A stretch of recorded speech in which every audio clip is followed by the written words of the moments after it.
माझं नाव मयूर, वय वर्ष 28. मी पुण्यात कोंढवा भागात माझ्या आईवडिलांसोबत राहतो. एका मोठ्या आय टी कंपनीत सॉफ्टवेअर इंजिनियर म्हणून काम करत असल्याने माझं बहुतेक वेळा वर्क फ्रॉम असायचं. माझे वडील सरकारी नोकरीत होते, त्यामुळे कामाच्या निमित्ताने महिन्यातून 10-12 दिवस ते बाहेर असायचे. माझी आई एका हायस्कूलमध्ये गणिताची शिक्षिका होती. गणिताच्या सूत्रांप्रमाणेच तिचा विषय अगदी सरळ आणि शिस्तबद्ध होतं. मी दिवसभर माझ्या खोलीत लॅपटॉपसमोर असायचो, त्यामुळे घरात एक शांतता असायची. पण ही शांतता तेव्हा आनंदात बदलायची, जेव्हा आमच्या घरात वैशाली आंटी पाऊल ठेवायची. वैशाली आंटी, आईची कॉलेजच्या दिवसापासूनची जिवलग मैत्रीण. दोघींनी एकत्र शिक्षण घेतलं, तरुणपण अनुभवले आणि सुखदुःखात एकमेकींची साथ दिली.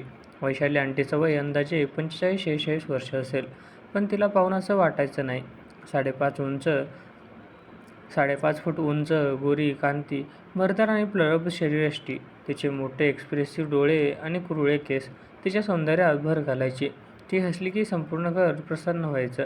पण गेल्या 2 वर्षात तिच्या त्या हसण्यामागे एक खोल उदासी लपलेली होती. 2 वर्षापूर्वी अनिल काका, तिचे पती, अचानक हार्ट अटॅकने वारले आणि तिचा एकुलता एक मुलगा रोहन अमेरिकेत सेटल झाला. आता ती आमच्या घरापासून अवघ्या 10 मिनिटांच्या अंतरावर असलेल्या एका मोठ्या फ्लॅटमध्ये अगदी एकटी राहत होती. वैशाली, अगं एकटी का बोर होतेस तिथे?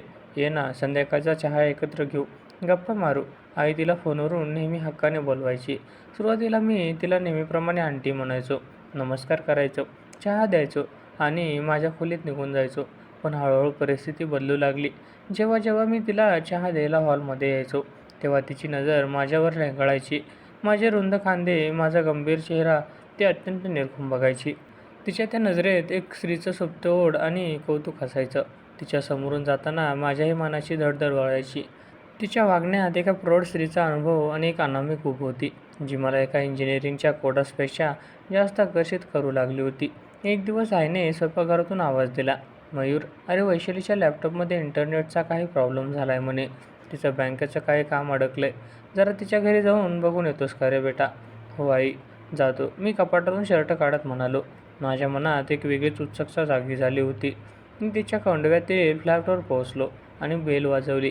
वैशाली आंटीने दार उघडलं. समोरचं दृश्य पाहून माझे श्वास क्षणभर रोखले गेले. तिने हलकी निळी सुती साडी नेसली होती. केस ओले होते आणि पाठीवर सुटलेले होते, जणू ती नुकतीच आंघोळ करून आली होती. घरात अगरबत्तीचा आणि मोगऱ्याचा एक मंद, मादक सुगंध दरवळत होता. ये मयूर, आत ये, तुला माझ्यामुळे त्रास झाला ना रे? तिने अत्यंत हळुवार, गोड आवाजात विचारलं. अरे नाही आंटी, काही हरकत नाही. दाखवा कुठे लॅपटॉप आहे. मी स्वतःला सावरत म्हणालो. आम्ही दोघं सोफ्यावर शेजारी शेजारी बसलो. सोफा लहान असल्याने आमचे खांदे एकमेकांना हलके स्पर्श करत होते. तिच्या शरीराची नैसर्गिक ऊब मला स्पष्ट जाणवत होती. मी लॅपटॉपच्या स्क्रीनवर इंटरनेट सेटिंग दुरुस्त करत होतो आणि ती माझ्या अगदी जवळ येऊन बघत होती. तिचा श्वास माझ्या मानेवर जाणवत होता. तू किती हुशार आहेस रे मयूर. दिवसभर काम करतोस, कधी लग्न करणार? एखादी छानशी मुलगी बघ ना स्वतःसाठी. ती माझ्या चेहऱ्याकडे पाहत म्हणाली. मी हसलो. अजून वेळ आहे आंटी, कामातून वेळच मिळत नाही. माझं हे उत्तर ऐकून तिने हळूच आपला मऊ हात माझ्या खांद्यावर ठेवला. तिच्या स्पर्शात माझ्या अंगावर काटा आला. वेळ कधीच आपोआप येत नसते मयूर. कधीकधी आयुष्य एकाकीपणात कसं निघून जातं कळतच नाही. हा एकटेपणा माणसाला आतून संपवून टाकतो रे. तिच्या आवाजात एक हलका कंप होता. मी वळून तिच्याकडे पाहिलं. तिच्या त्या मोठ्या डोळ्यात पाण्याचे थेंब तरळत होते.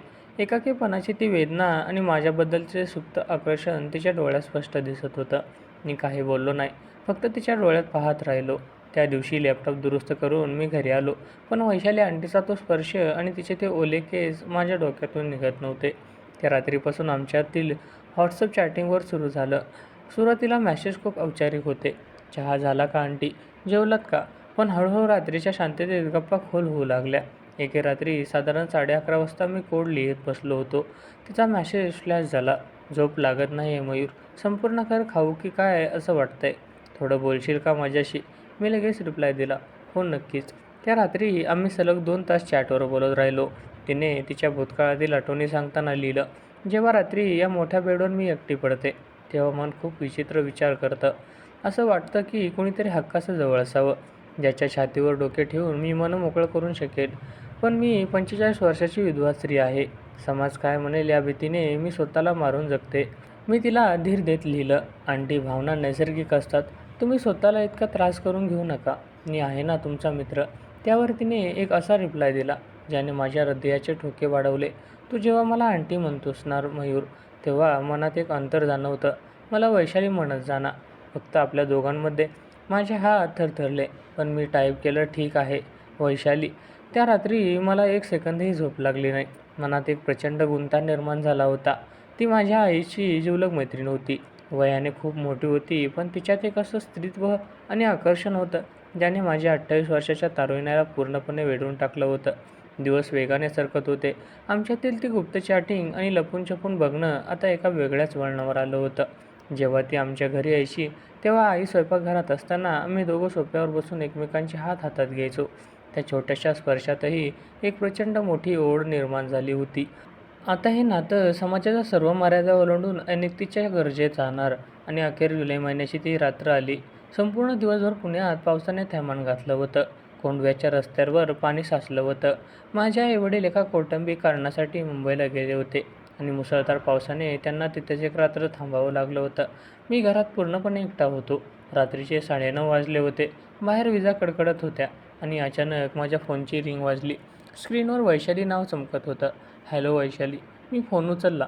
"मयूर." तिचा आवाज प्रचंड घाबरलेला आणि कातर होता. "माझ्या सोसायटीची लाईट गेली रे. इन्व्हर्टरही डाऊन झाला आहे. बाहेर इतका भयानक पाऊस आहे आणि विजांचा आवाज येतोय की मला खूप भीती वाटते. प्लीज तू येऊ शकतोस का?" तिचा तो अर्धा आवाज ऐकून मी स्वतःला रोखू शकलो नाही. "तू काळजी करू नकोस. मी 5 मिनिटात तिथे पोहोचतोय." मी रेनकोट घातला आणि बाईक काढून तिच्या फ्लॅटकडे निघालो. पाऊस इतका जोरात होता की समोरचं काही दिसत नव्हतं. कसाबसा मी तिच्या बिल्डिंगपाशी पोहोचलो आणि तिथे चढून फ्लॅटसमोर गेलो. दारावर बेल वाजवली. वैशालीने दार उघडलं. घराच्या मंद इमर्जन्सी लाईटीच्या प्रकाशात ती हलक्या गुलाबी रंगाच्या नाईट सूटमध्ये उभी होती. तिचे केस अंतशः ओले झाले होते. मला पाहताच तिच्या चेहऱ्यावरचा ताण कमी झाला, पण डोळ्यातील ती ओढ अधिकच गडद झाली. "अरे देवा मयूर, पूर्ण भिजलास की तू. आत ये आधी." तिने काळजीने माझा हात धरून मला आत ओढलं. तिचा तो उबदार स्पर्श माझ्या थंड पडलेल्या हाताला एक वेगळा सुखवास अनुभव देऊन गेला. "तू थांब, मी तुला टॉवेल आणि कपडे देते." असे म्हणून तिने कपाटातून अनिल काकांचे जुने पण स्वच्छ टी-शर्ट आणि ट्रॅक पॅन्ट मला दिली. मी बाथरूममध्ये जाऊन कपडे बदलून हॉलमध्ये आलो. वैशाली स्वयंपाकघरातून गरम चहाचे 2 कप घेऊन आली. आम्ही दोघं दिवाणावर अगदी जवळ बसलो. खिडकीवर पावसाचे थेंब बंदुकीच्या गोळ्यांसारखे आदळत होते. अचानक खूप जोरात वीज कडाडली आणि वैशालीने घाबरून थेट माझ्या खांद्यावर आश्रय घेतला. तिने तिचे डोळे घट्ट मिटून घेतले होते. मी माझा हात तिच्या पाठीवर ठेवला आणि हळुवारपणे तिला जवळ घेतलं. "घाबरू नकोस वैशाली, मी आहे ना तुझ्यासोबत."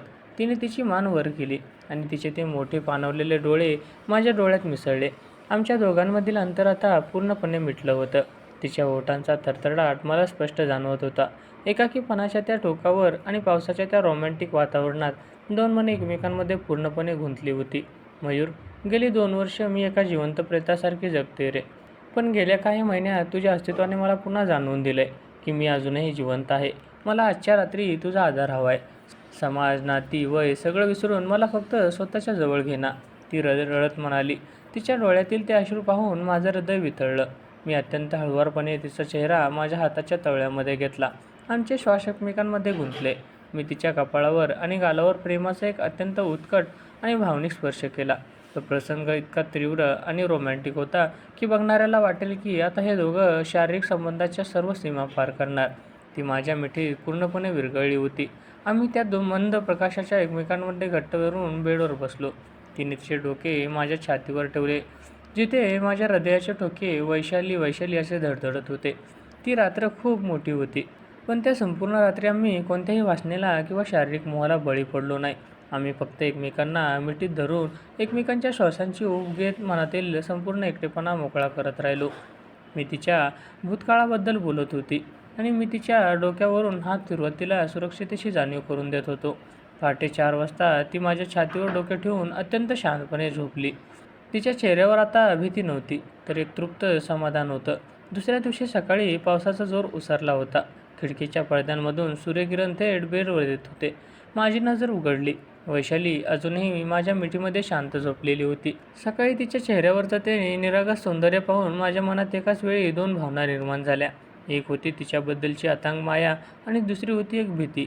मी हे काय केलं? ती माझ्या आईची कॉलेजची मैत्रीण आहे. जर आईला आणि किंवा समाजाला हे कळलं तर काय होईल? हे विचार मनात येताच माझ्या कपाळावर घाम फुटला. तेवढ्यात वैशालीने डोळे उघडले.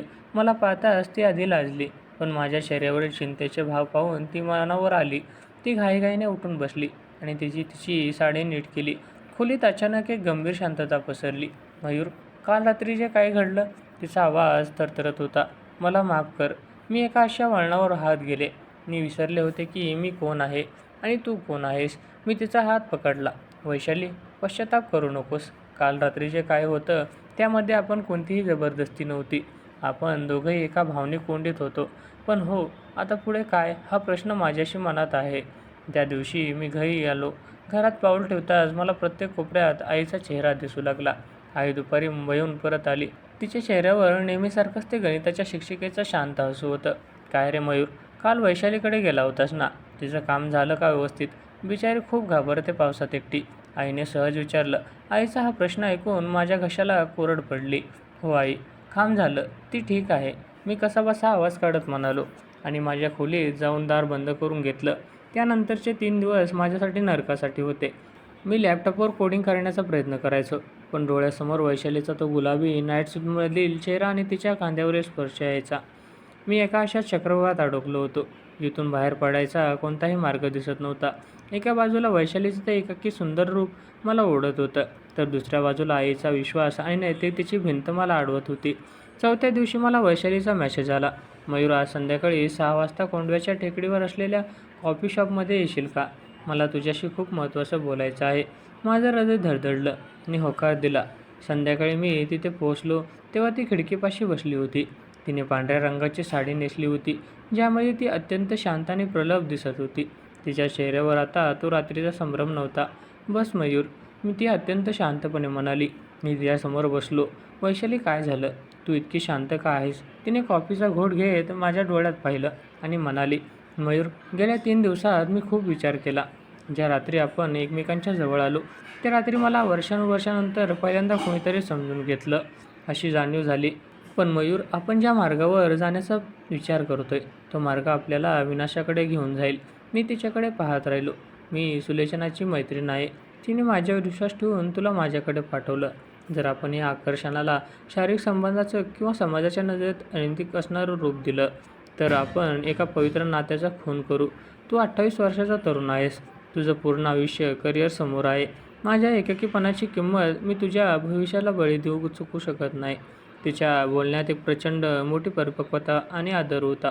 वैशालीच्या त्या शब्दांनी माझ्या डोक्यातील संपूर्ण गोंधळ क्षणात दूर केला. मला जाणीव झाली की जर आम्ही त्या रात्री वाहत गेलो असतो, तर आज आम्ही एकमेकांकडे बघू शकलो नसतो. "मग वैशाली, आपल्या या भावनांचं काय झालं? मला तुझ्याबद्दल वाटणाऱ्या काळजीचं काय?" मी अत्यंत भावूक होऊन विचारलं. तिने माझा हात आपल्या दोन्ही हातात घेतला. आता त्या स्पर्शात वासना नव्हती, तर एक अथांग शुद्धता होती. "मयूर, नाती फक्त शारीरिक जवळीकच टिकतात असं नाही. आपण आपल्या येत्या नात्याला एक नवीन पवित्र नाव देऊया.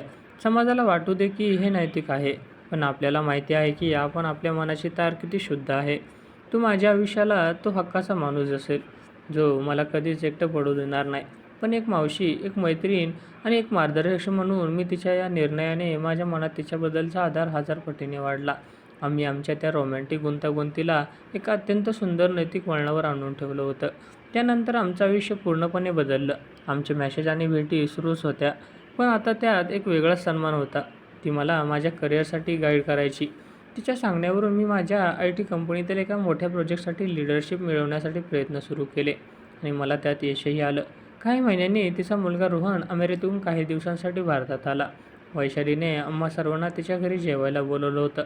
आम्ही सगळे जेवणाच्या टेबलावर बसलो होतो. आई, बाबा, रोहन, वैशाली आणि मी. वातावरण खूप आनंदी होतं. रोहन जेवता जेवता म्हणाला, "आई, मी यावेळेस खूप टेन्शनमध्ये आलो होतो की तू इथे एकटी कशी राहत असशील.